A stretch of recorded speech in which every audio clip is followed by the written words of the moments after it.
Good morning, student. Today we will start with the dissection of scalp. As you already know, scalp is the soft tissue covering the cranial vault.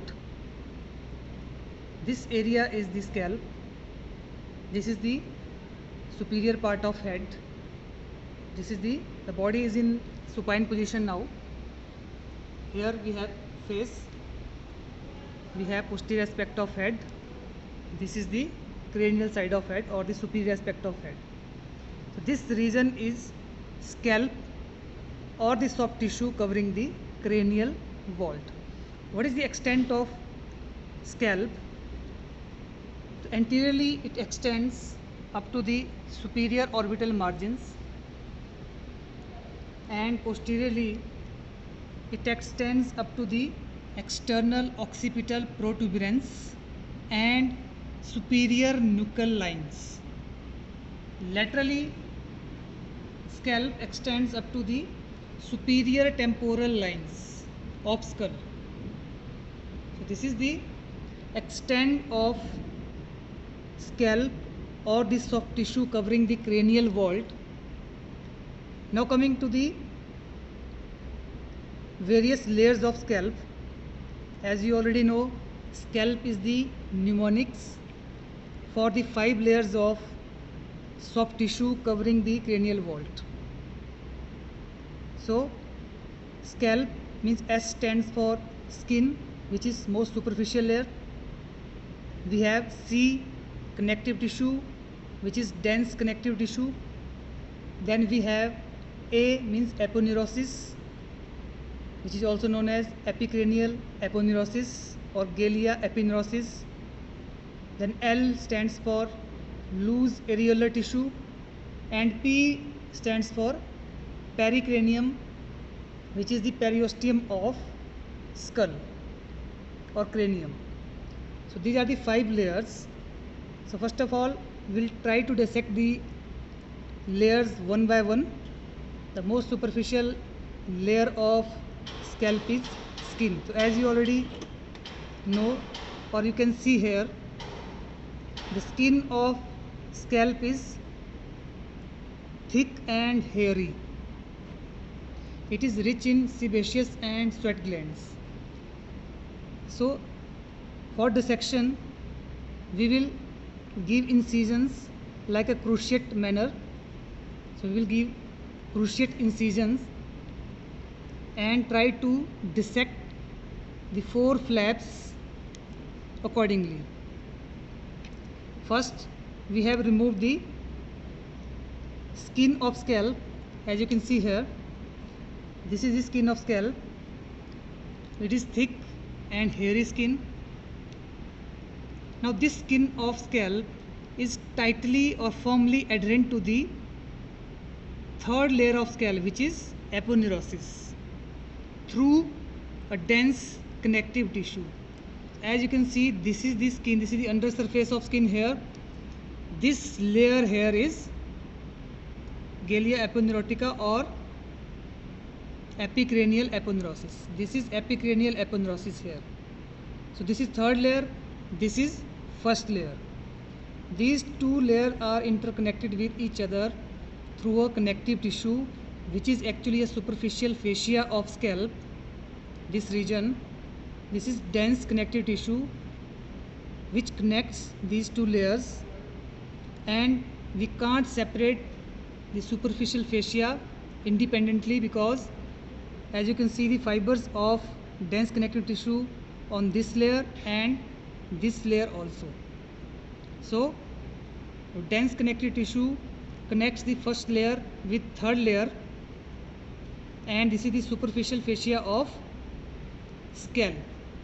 So fibers of dense connective tissue you can see under surface of skin and also the superior surface of epicranial aponeurosis. These are the fibers.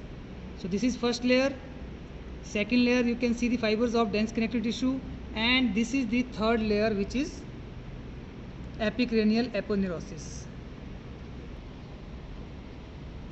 So these 3 layers, skin, dense connective tissue and epicranial aponeurosis, they together called scalp proper or surgical layers of scalp. As I can show you here, this flap of scalp, here we have dissected the 3 layer together because it is very difficult to separate the 3 layers independently, but we have tried to separate here, as we have separated the first layer from third layer, and second layer is also visible on the surfaces of first and third layer. So here in this flap we have dissected 3 layer together because these first 3 layer of scalp are called scalp proper or the surgical layers of scalp because they are very difficult to separate. So here also you can see you try to separate the aponeurosis from the first layer, and on the surfaces of these layers you can see the fibers of dense connective tissue. These are the fibers of dense connective tissue, as you can see here in this flap. So this is first layer, which was skin. Second layer, which is forming the superficial fascia of scalp. Now this provides the passage for the cutaneous nerves and vessels. This superficial fascia or the dense connective tissue layer provides the passage for various nerves and vessels of skin, which are cutaneous nerves and vessels. Now coming to the third layer, which is epicranial aponeurosis. So this is epicranial part of epicranial aponeurosis here. We have tried to dissect it separately here. Otherwise it always comes with skin and dense connective tissue like this. So this area here is loose areolar. This is the fourth layer here. This layer here is the loose areolar tissue because 3 layers has dissected together here. So this space is the fourth layer, which is loose areolar tissue. Here you can also see where I put the forceps here.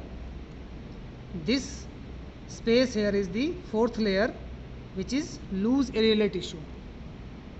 So here I have shown you part of aponeurosis, which is epicranial aponeurosis. So this aponeurosis is the common aponeurosis for 2 muscles, which is occipitalis and frontalis. The fibers or the bellies of occipitalis, which is not visible here, but some fibers of frontalis you can see here. These are the fibers of frontalis muscle, below which the space is loose areolar tissue. So here you can also appreciate this is the skin. The space here is formed by dense connective tissue, which is second layer. This is the third layer, forming occipitofrontalis muscle. In this small area you can appreciate the fibers. These are the fiber of frontalis muscle. Some of the fiber you can also appreciate here. So this frontalis muscle takes origin from the skin of forehead. Also it intermingle with the fibers of orbicularis oculi muscle and corrugator supercilii muscle. These are the muscles of face. So it takes origin from these structures. This muscle has no bony attachments, as it takes origin from the skin and finally insert into the, as you can see some part of its insertion here. Fibers are coming backward and insert into this aponeurosis here. This is epicranial aponeurosis. Clear? The sum of the fibers you can see here. So it has no bony attachment, frontalis muscle. It takes origin from the skin of forehead and surrounding muscles and will insert into the aponeurosis.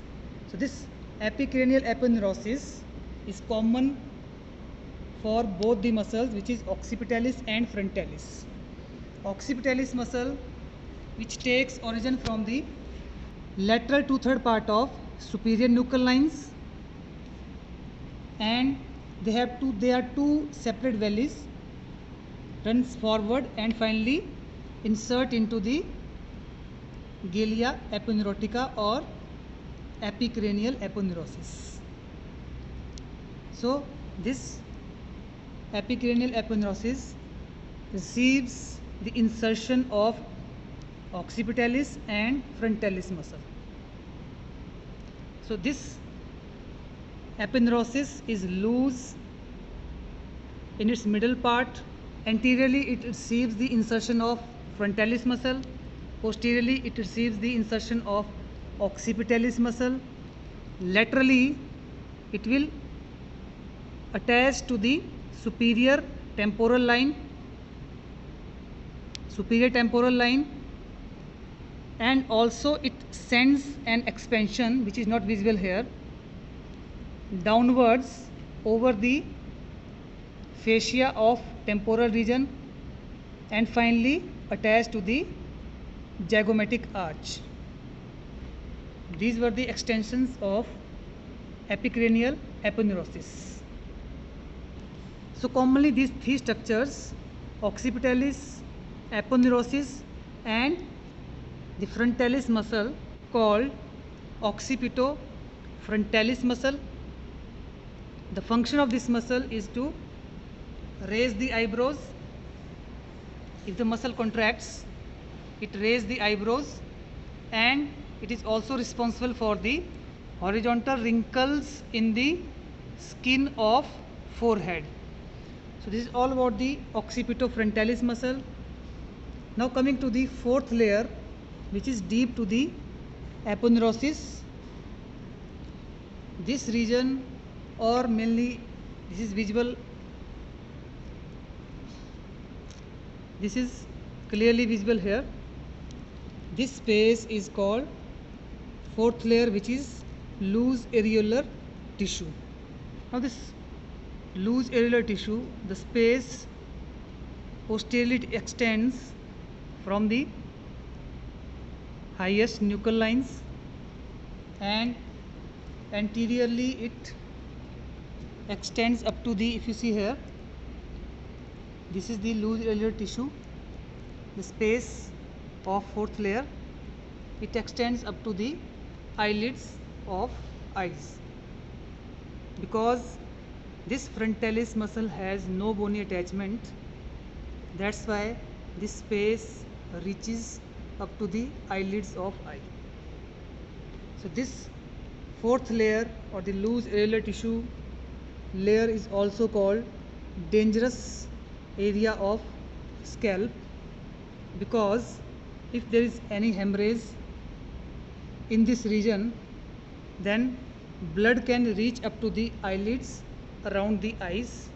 So this condition is called black eye. So black eye is the clinical condition in which if there is any bleeding or any hemorrhage within the loose areolar tissue, the blood can reach up to the eyelids and cause black eye. Also the emissary veins traverse this space. If there is any infection in the scalp region, it may also transmit into the intracranial venous sinuses. As you already know, emissary veins, they interconnect extracranial veins to the intracranial venous sinuses. So if there is any infection in the scalp, it may also transmit into the intracranial venous sinuses. That's why it is called dangerous area of scalp. Now coming to the fifth layer. Fifth layer of scalp is pericranium. This layer is pericranium. This was aponeurosis. This was the space which was loose areolar tissue space. Now this is the periosteum of skull, or the vault of skull. This is the pericranium. So this pericranium is loose on the surface of skull or the bones of skull, but it is firmly attached to the sutures. It is firmly attached to the sutures, and the ligament of sutures will connect the pericranium to the endocranium, or the periosteum of vault to the endosteum of vault. In the last, we will revise the 5 layer. I'm trying to show you all the layers. So scalp, S stands for skin. This was the skin of scalp, hairy, thick. After dissecting skin, you can see this is the 3rd layer, as these 2 layers are tightly adherent to each other through dense connective tissue layer, which is the 2nd layer. First layer, 2nd layer fiber you can see here, and this is the aponeurosis, which is the 3rd layer, which is common aponeurosis for occipitalis and frontalis. We have discussed both the muscles. Now coming to the 4th layer, which is the loose areolar tissue, which is space basically which is filled with loose areolar tissue. Clear? After that we have this layer. This is the 5th layer, which is called pericranium. It is the periosteum of cranial vault. That's all for today's demonstration. Thank you so much.